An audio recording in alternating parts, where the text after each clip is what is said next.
The village authorities of Shiliangdongki, Sohiong have raised objections to the unauthorized placement of a boundary marker at Umnongspung, stating that it was done without the knowledge or consent of the local governing body. Rangbashnong El Karmandai has directed those responsible to present themselves before the village administration within 10 days along with official documents proving their authorization to install the marker.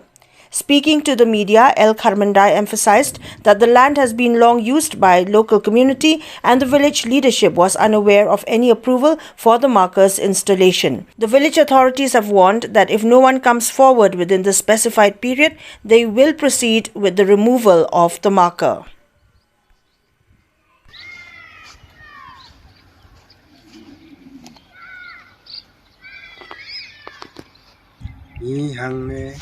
Iwan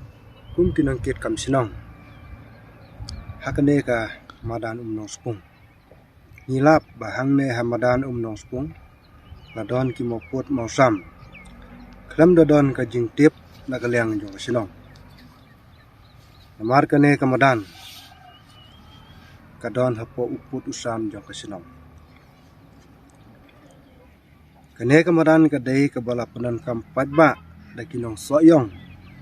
nadu kipor hintai la kalong ha ki program jingesang la kalong ha ki program isang kasi ha kasyat karwai la kalong ha ki jingelang padba la kalong ha ki jingela kai football ni kino ki kenja fet ni pendon comeback hangne bar sibun kiwe ki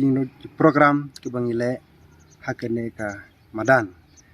lakaliang kasinong ni penbena padba hangne bakino ki bathung yakine ki mau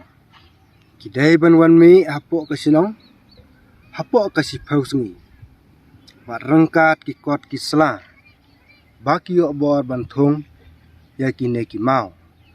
bat lada omdon bawan mi hapo katei kapor balabu nakaliang kasinong niha ban weng no yakine ki mau da kabor jong kasinong